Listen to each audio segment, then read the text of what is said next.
যেহেতু নিরাপত্তা এবং একই সাথে লাখো মানুষ শুধুই এই সংবর্ধনা মঞ্চকে ঘিরেই নয়, বিমানবন্দর থেকে শুরু করে ৩০০ ফিটের প্রত্যেকটি রাস্তার মোড়ে আসলে দাঁড়িয়ে আছে।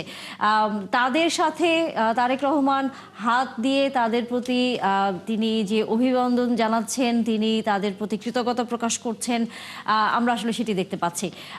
তিনি বলা যায় এই কারণেই কোনো গাড়িতে না চড়ে একই সাথে কিন্তু তিনি বাসে করে এই পুরো রাস্তাটি জুড়ে কিন্তু যাচ্ছেন এবং সাধারণ মানুষ নিরাপত্তা বলয় ভেঙে তার কাছে যাবার চেষ্টা করছে, যদিও সেটি সম্ভব নয় কারণ নিরাপত্তা ব্যবস্থাটি অনেক জোরদার করা হয়েছে।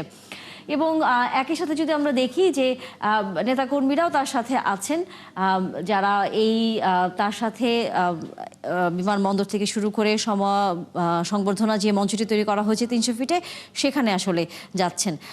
কিছুটা ধীর গতিতে আসলে যেতেই হচ্ছে, মানুষের ঢল, নিরাপত্তা ব্যবস্থা এবং একই সাথে তারেক রহমান যেহেতু সাধারণ মানুষের সাথে এক ধরনের শুভেচ্ছা বিনিময় করছেন, হাত নেড়ে তাদের প্রতি উদ্দেশ্যে তিনি এক ধরনের, আমরা দেখেছি খুব সুন্দর একটা হাসিও দিচ্ছেন, অর্থাৎ মানুষের সাথে তার যে যোগাযোগ সেটি বলা যায় আসলে তিনি কিন্তু আরও কাছ থেকে তৈরি করলেন।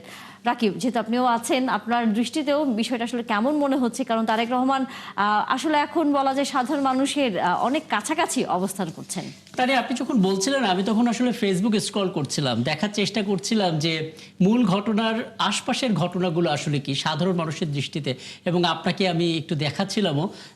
সবচেয়ে আকর্ষণীয় একটা জায়গা ছিল হচ্ছে জিবু, যেই বেড়ালটাকে নিয়ে অনেক তার ভক্ত তৈরি হয়ে গেছে বাংলাদেশে।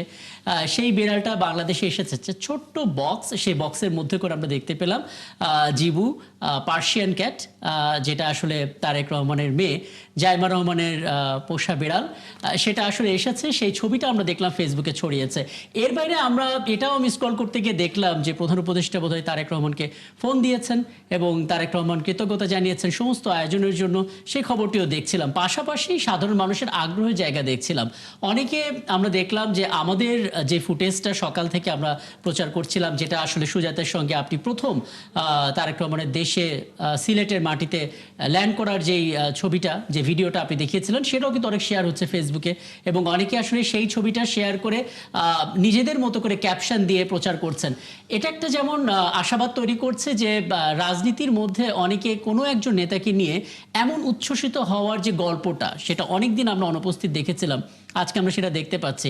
আমরা আরেকটি ফুটেজ দেখেছিলাম অনেকটা এরকম, যে একজন মানুষ তিনি আসলে গাড়ি অনেক আগে থেকে উনি দৌড়াচ্ছেন যে গাড়িটাকে ধরতে হবে, এবং পরবর্তী যখন আসলেন নিরাপত্তা কর্মী তাকে ঠেকালেন, তিনি কিছুটা ঝুঁকে গেলেন, তারপর আবার সামনে গিয়ে ঠিকই সেই হাত নাড়ার যে ছবিটা, তারেক রহমানের সঙ্গে সেই সুযোগটা সেটা তিনি কিন্তু নিয়েছেন।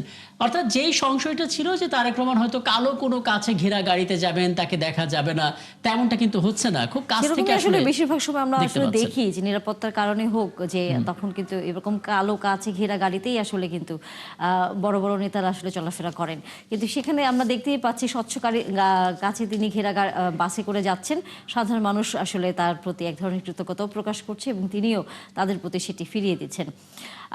আমাদের সহকর্মীরা তো যুক্ত আছেনই, কিন্তু ছবিটা যদি আসলে আমরা দেখি, সেটি হচ্ছে যে কোনো জায়গায় একটা মানুষও নতুন করে দাঁড়াবার কোনো জায়গা আসলে নেই।